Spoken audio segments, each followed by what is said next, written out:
Joining me on the phones right now, U.S. Senator John Cornyn. Senator Cornyn, good morning. How are you? Good morning, Chad. Good to talk to you. I'm doing great. Fantastic. Appreciate you reaching out to us today and wanting to talk about an issue that really it doesn't seem to be getting a lot of play in the media, and that is President Obama attempting to close down Guantanamo Bay and send the prisoners here to the United States, correct?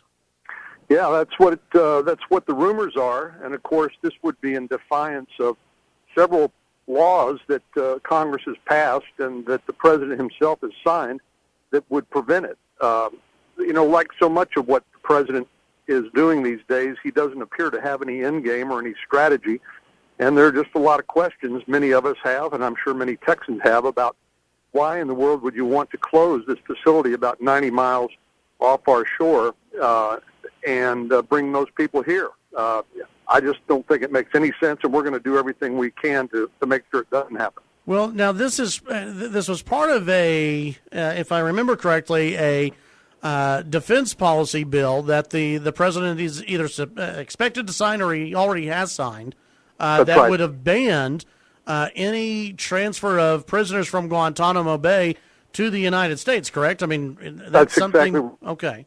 This was just in this latest defense authorization bill. It's called the NDAA, the National Defense Authorization Bill. It's just the latest. So there already are other provisions of law in place that would prevent this, but still the rumors abound.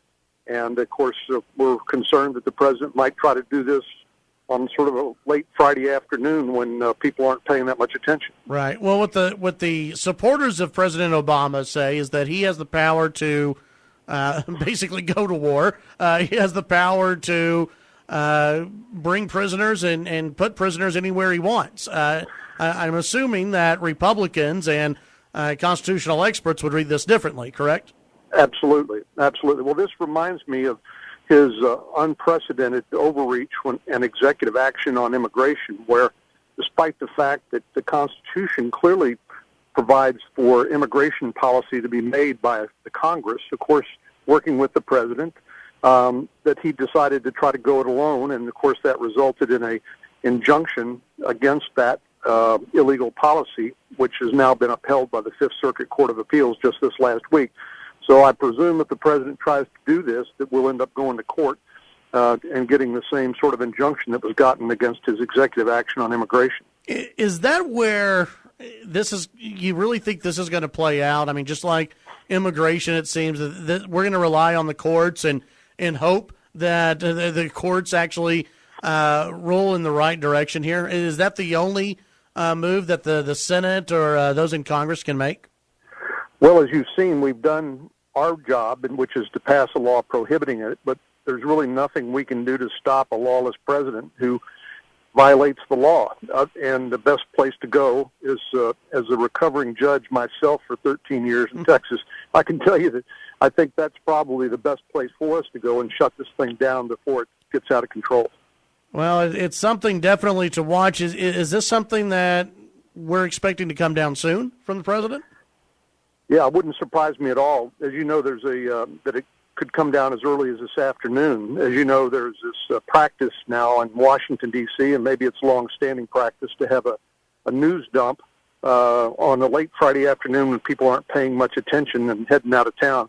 And I wouldn't be surprised if it were to happen this early, despite these repeated statements by Congress and laws passed which said that the president can't do this. So we're maintaining our vigilance, and we're prepared to respond by going to court as soon as we need to. Do you know? Do we happen to know how many prisoners we're talking about that would be brought into the United States?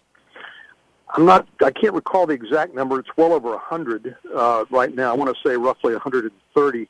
But these are the irreconcilables. These are people that are so dangerous that not even their home countries are willing to take them back.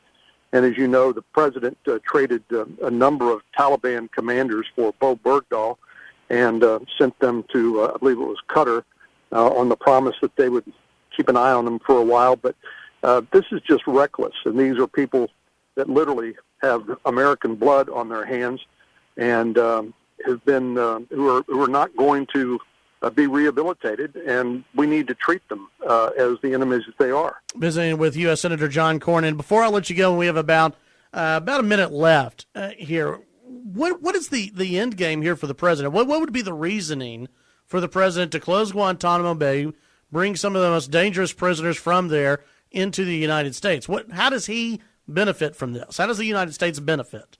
I think it's more of an ideological game for the president, Chad. You know, he made this promise that he would end the wars in Iraq and Afghanistan, and now we've actually gotten an additional war in Syria under this president because he really has no strategy, no end game. I think the same thing applies here, and he realizes that he's only got about 14 months left in office, and he wants to get this thing done after having promised it for 7 years. But this is a bad idea whose time has not come, and something that would be literally illegal, and we're going to stop it one way or the other. Visiting with U.S. Senator John Cornyn. Before I let you go, one last question, and it has nothing to do with Guantanamo Bay, but do you plan on at some point endorsing anyone in the Republican primary?